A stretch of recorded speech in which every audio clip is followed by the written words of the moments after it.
Upheaval, Reckoning, Chapter 20, Dragonkind. Spike! The very familiar voice shook Spike out of his lethargy. Huh? He mumbled. Spike, pay attention. That was Rarity's voice. Spike focused and then realized that he was sitting on a bed in a brightly lit and elaborately decorated room. He recognized the bunch of pony mannequins grouped by one corner and the sewing machine that sat on a nearby table.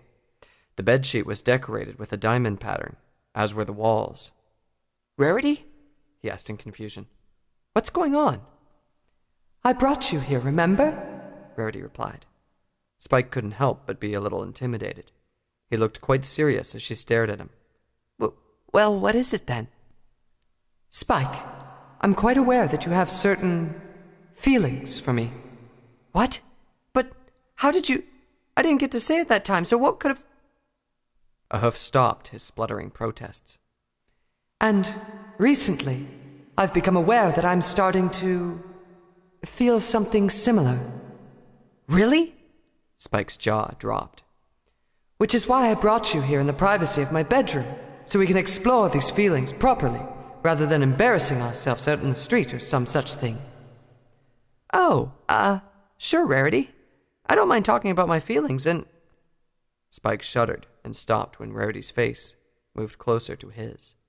She placed both front hoofs on his shoulders and gently pushed him on his back. Talking wasn't what I had in mind. Spike found himself unable to speak. The room seemed to fade into darkness, while Rarity's face came closer and closer, and faded into black as well. Spike still lay there expectantly until the reality of what was happening suddenly settled in. He wasn't on the nice soft bed of the most beautiful pony in all of Equestria. Instead, he was lying back first on a hasty put-together pile of Urson furs. He now remembered why it was so dark. He was in the deepest part of Seathscale's cave. The only bit of light coming in was from the faraway entrance. With a reluctant groan, Spike rose from his bedding and looked around, despite how futile that move was. He was in complete darkness. He had been so for the greater portion of his first week. Seathscale's cave was deep enough to be far away from its entrance, leaving its inner portions with very little access to sunlight. Given the coming winter, even that was in short supply.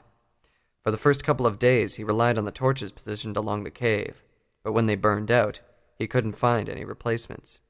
When he asked Seascale about getting more, the Kirin didn't even bother to reply. He began gathering bits of dead branches from the woods nearby, but the few he collected were far from enough to illuminate the enormous cave. Indeed, his first week with Seascale could be summed up perfectly by stumbling in the dark. He was now wishing that the Kirin was an angry, cursing sort of teacher, like Dr. Redbrand. Even that would be something.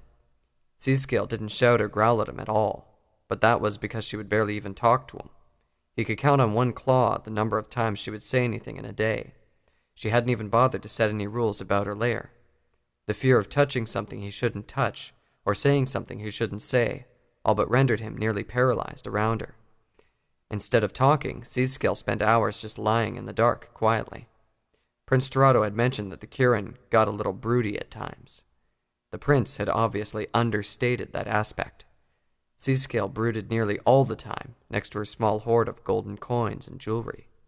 If she wasn't doing that, she was out getting food. She came home with meat most of the time, but with winter already here, most of the wildlife had gone into hibernation or migrated. On a few occasions, Seascale would come back with pickled vegetables from the nearby city of Wallforge. Spike relished the chance to eat something more familiar. Meat was delicious. He had to admit that. He also had to admit that his pointed teeth were more at home with tearing through meat than grinding plants or gemstones. But he still favored the familiar comforts of food he had grown up with. That small comfort did little to make his stay with Seascale any more pleasant, however. He continued to wait for some kind of instruction on her part. Maybe a test or a lecture, but the week passed with him just awkwardly trying to pass the time. That had to end now. This morning, he was going to talk to Seascale and straighten things out. The Kirin was near the cave's entrance and stretching her wings when Spike approached her. Excuse me, he said. No response came from Seascale. She didn't even seem to hear him, but he already expected that. He had tried several times to talk to the Kirin, and he knew that it was an uphill battle to even get her to notice him, let alone speak. Hey! He said with a much louder voice. Down here! Seascale responded by turning to face Spike. I heard you, she said. The sunlight from the entrance let him see more of her face than when she just sat in the shadows. The Kirin didn't look angry, or even annoyed. Listen, Spike twiddled his claws a bit. I'd understand if you don't like me and didn't want me around your cave. If you don't want to have anything to do with me, just say so. Then I can just go away and find my way back to the Northern Barrier Land. There was only silence for some time after Spike said that. What makes you think that I don't want you around? Seascale asked after a while. Well, I feel like an unwanted guest in your cave, for one thing, Spike replied. I just came here to grow stronger. If you don't... What I feel or want doesn't matter, Seascale replied.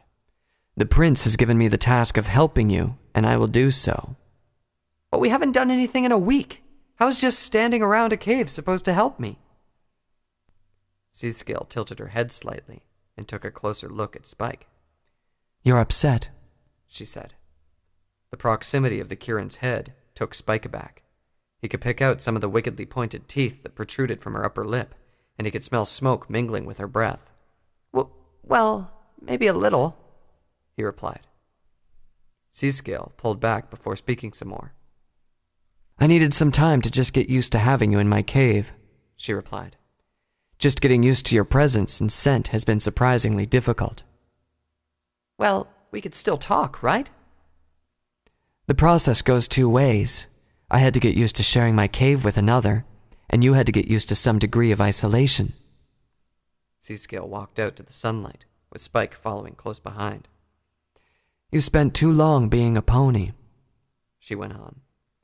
Ponies are day-active herd creatures. You share their love of conversation and need for a great deal of light. I spent too long living like a full dragon. My first instinct when you first entered my cave was to kill you before you got anywhere near my horde. I was hoping that we could spend some time adjusting. You as a dragon, me as a pony. Did it work? Spike asked quietly. He felt more than a little relieved that all the awkward waiting at least had some purpose behind it. I don't know, Seascale replied. I haven't killed and eaten you. That has to be worth something. Once more, Spike took notice of rows of pointed teeth in Seascale's mouth. Don't worry, he said. It's worth a lot. But did we really need an entire week for that? Spike caught himself too late. Not to question your methods or anything. Interesting, Seascale said. Does a week seem that long for you? Well, yeah. 7 days is pretty long. For a pony. Huh? Seascale flexed her wings some more, and then looked around. The Kirin appeared in deep thought for a couple of minutes. Suddenly, instead of flying off, she sat by the entrance of her cave and gestured for Spike to sit nearby. A week is nothing for a dragon, she said. One reason it bothers you is because you're in pony time. Slow down and try to perceive things more as a dragon. Spike sat just a few feet from the Kirin. A week did feel long to him, but now that he thought about it, he was barely used to being around Seascale or living in a cave. And what's the other reason? He asked. You're waiting for lessons the way ponies teach them, Seascale replied. You're not here for lessons like some foal in a pony school. Before Spike could say anything in response, he noticed Seascale's ears perk up and her nostrils flare. She stood up and walked over towards the trail to her cave. That's far enough, she growled. Spike walked over to see who had arrived and why they were causing this sort of reaction. Mudslide had been allowed to approach the cave's entrance and even talk to the reclusive Kirin, whereas this visitor was kept at a distance and greeted angrily. Even as he went over to look, however, he had to keep his distance from Seascale. The Kirin was projecting a great deal of heat, enough to melt the snow nearer. Her white fur bristled while her eyes began to light up as if they had small flames within them. Greetings, mighty Seascale, someone said from down the trail. Spike looked more closely and saw a group of 5 ponies, 2 of whom were pulling a wagon behind them, while the other 3 led the way. The lead pony, a green unicorn with a long curly mane of bright yellow, had stepped forward to speak for their group. Though he stumbled with his opening words at first, he carried himself with a degree of confidence despite being faced with an obviously angry and enormous Kirin. Deliveries have already been made, Seascale said, her tone low and dangerous. I don't like ponies being this close to my home. She snorted, causing a brief stream of dark red flame to billow from her nostrils. We mean no disrespect, the lead pony said. He bowed low to emphasize his point, and the others followed his example. We are here on behalf of Mayor Goldplate. Seascale's anger didn't abate. Leave, she said. We will, mighty Seascale, the lead pony said. He gestured towards the wagon behind him. At once, the two ponies who were not pulling the wagon trotted over and removed its cover. On it was a sizable pile of gold coins and jewels. Spike wiped some drool off his mouth. All we ask is that you accept this tribute from the mayor in honor of your constant vigil over Wallforge. Seascale looked the wagon over, a low growl resounding within her throat. I said leave, she told the ponies. They unfastened the wagon and departed hastily after one final bow. Spike could hear their hard gallop as they made their way back to the city. Seascale grabbed hold of the wagon and lifted it with ease, placing the entire thing in front of him. It's yours, she said with a snort. Eat what you want and bury what's left somewhere outside my cave. Spike's mouth watered some more as he clambered over the wagon. The gems in the pile sparkled temptingly. He took a particularly impressive sapphire and was about to pop it into his mouth when he looked over to Seascale. The Kirin no longer looked angry as she watched the trail to her home. Are you sure I can have this? He asked. Yes, Seascale replied. But why? Those ponies gave these to you for watching over them. No, Seascale said flatly. Wallforge elections are coming up, and Goldplate wants a show of support. She looked at Spike as if to explain herself further, but she changed her mind. Instead, she watched with interest as Spike inspected his new hoard. How are you feeling? She asked. Great, Spike replied as she looked over the gems. Thank you for giving all these to me. Seascale continued to quietly observe some more. Now aware of the Kirin's scrutiny, Spike tried to focus on eating, but he glanced nervously back at Seascale several times before finally turning around. Do you need something? He asked. Your temperance is surprising, Seascale remarked. Do you not feel any urge to collect more treasure after gaining such a large hoard? What? Oh no, I'm done with that. One hoarding spree is enough for me. I see. Did you grow at an alarming rate during that time? Yup, I turned into a real monster for a day. Tell me how it all happened. Seascale walked over and lay down just a few feet away from Spike. He related the whole incident, although he was careful enough to avoid mentioning his interrupted attempt to confess his feelings for Rarity or anything to that regard. Throughout the story, Seascale listened intently. This Rarity, do you love her? She asked. Spike's eyes widened. No, he protested. Then he clamped both claws on his mouth. I mean, why'd you say that? The tone you take and the look on your face say it all, Seascale replied.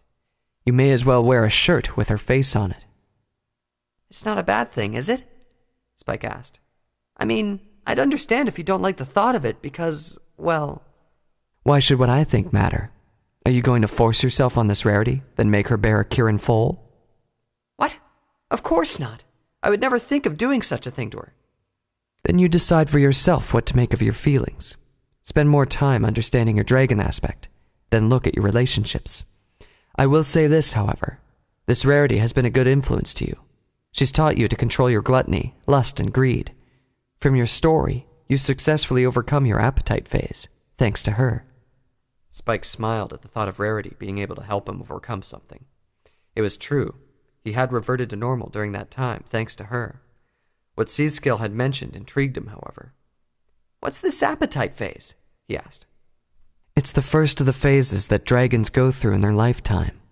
Dragons in this phase of their lives are overcome by lust, gluttony, or greed, whichever resides within them the strongest. If your greed has defined you strongly enough, you would have remained a greed dragon for the rest of your life. What about the other phases? The expression phase, which tests your pride, wrath, or envy. If you are still not defined by these things, you will go through the apathy phase, which guarantees that you'll turn into a sloth dragon. Is that it? Spike asked glumly. Are dragons always defined by bad things? Supposedly. Seascale stopped herself. Supposedly what? Don't concern yourself too much about these things. They will come in time, and what sort of dragon you are will be revealed. Seascale stood up and flapped her wings. I have to go for now, she said. Stay in the cave, as always. With that, she flew off. It was already sunset when Seascale returned. During that time, Spike had kept himself busy bearing his new loot all around the cave. The frozen ground was difficult to dig up, even for his practiced claws. He had also reflected upon how Seascale behaved around ponies. By the time she arrived, he had questions already rehearsed. He stood there by his space in the cave and quietly watched her, trying to find some kind of sign that it was a good idea to speak up. Seascale? He finally ventured to say. The Curan lay down by her bed before looking at Spike. How is your vision? She suddenly asked. It's fine, thanks. Spike paused. Fine? He looked around. He should be completely blind in this cave, but he wasn't. Seascale lay there in plain sight. He could see the cave as a whole now, albeit in various shades of gray. What's going on? He asked. I can see in the dark, but it's all weird and gray. Hatchlings developed that much earlier, Seascale said. Yours was hindered by spending too much time out in the light. Did you think that dragons would prefer the darkness of caves if they had to rely on illumination? This is... Spike looked around and walked forward. He could see even the small pebbles by his feet in detail. This is pretty cool, he said. A week well spent, I suppose, Seascale said. Spike suddenly found himself enthusiastic. So what are we going to do next? He asked. Sleep. Spike ended up waking early the next day. It was barely dawn when he was walking about the cave, marveling at his newfound ability. He picked up a pebble and inspected it, picking out individual grooves and niches on it just for fun. Cute, Seascale said softly from behind him. You're acting like a hatchling given his very first bauble. Spike tossed the pebble away in embarrassment. I can't help it, he said. I've never been able to do something like this. Dark vision has its uses, Seascale said as she rose from her bed. You're lucky to still be able to develop it. So what are we doing now? Spike asked. We're going out. I'm taking you with me this time. Before we go, we must go over a few rules. Spike felt a measure of relief at the mention of rules. That was one more familiarity he could take comfort in. What are they? He asked. Anywhere in the western barrier land outside my cave, I will refer to you as Sefraladar. You must answer to this name only, and not your real one. The ponies you've encountered in Wallforge have been similarly warned. What's wrong with Spike? Spike asked. It's not a dragon name. If the Dracodim and their agents find out, you'll die along with whoever gave you that name. Any enthusiasm Spike had was quickly crushed by this new worry. Draco what? He asked. Who are they, and why should they care about my name? They are currently the strongest and most influential group within dragonkind, Seascale said. We shouldn't have too much trouble with them thanks to the Heartland Purge keeping them busy. So they're sort of the dragon rulers, and... Hey, what do you mean by Heartland Purge? Seascale looked grimly towards the outside of her cave. Of course you haven't heard. With the barrier down, the Dracodim are extending their influence towards the Heartland. A purge is already on the way. And by purge you mean... Yes, killing. Spike paused for a moment, outrage temporarily taking away his ability to talk. He remembered all the dragons he had ever encountered in the Heartland. None of those encounters had been at all pleasant. The dragons of the Heartland had attacked and bullied him, but for them to be killed just didn't seem right. We've got to stop them, he said. Equestria will never allow dragons to be killed just like that. You're wrong, Seascale replied. Her emotionless tone ran counterpoint to Spike's angry words. Equestria will allow it. The Dracodim's methods may be harsh, but Equestria stands only to benefit from their actions. What? Why? The Dracodim enforce many rules among dragons. Among them is the rule of not eating ponies, and leaving their settlements alone so long as they don't monopolize resources. Without the Dracodim, the Legion will have to deal with more than just your occasional rampaging greed dragon. So all of Equestria will just let these Dracodim kill as many dragons as they like? Yes. Spike stamped his foot as hard as he could, that it barely made a sound against the cave stone floor, only made him angrier. But that's not right! Right for whom? It's right for ponies to not want to be eaten. What about the dragons? What dragons do to each other is not Equestria's concern. Seascale moved closer towards Spike. There was nothing threatening about her movement, but Spike still felt the urge to back up a bit before looking up at her. I understand how you feel, and you're right. The Dracodim's continued existence will only continue to hurt dragonkind as a race. Then why do you just let it happen? Spike asked. I'm not a dragon. Why should I be bothered if dragons are destroyed by their own pride? Seascale gazed at Spike intently. Let the dragons settle this issue amongst themselves. I'm a dragon, Spike said, his tone low and defiant. Are you sure? It was only yesterday that you could even use your dark vision. Before Spike could make a retort, Seascale's unicorn horn glowed slightly. I need to be alone, she said abruptly. Go outside and prepare yourself. We'll be leaving soon. In a huff, Spike left the cave. Once he was out of sight, Seascale pointed her unicorn horn at a cave wall. The projected image of Prince Torado looked straight at her a few seconds later. Your Highness, she said reverently. Hey, Seascale, Torado said with a smile. How is your new ward progressing? Faster than expected, Seascale replied. And that small detail I mentioned? Also progressing well. Good. Torado's eyes narrowed as he went on. Some chosen should have arrived in Wallforge by now. Have you noticed? Yes, Your Highness. Luna's taken a page from my book by having her own personal eyes among them, Torado said. There was a tinge of admiration in his tone, as well as more than a hint of annoyance. It's possible that she may try to contact you as well. I don't want my sisters to get wind of your other task. Not yet. She will learn nothing save for Spike's condition, Your Highness. Good. And speaking of your other task... Nassadar and Hymfedora have already agreed to your propositions, Your Highness. I am making headway with the others, but Spike's progress will be crucial. I'm counting on you, Seascale. I won't fail you. The image disappeared, and Seascale began to walk out to meet her new ward. As she walked out, the dragon kept his eyes on her. Though he was still a little angry, she noticed something in his gaze that wasn't there when he first entered her cave. Trust. Let's go, she said.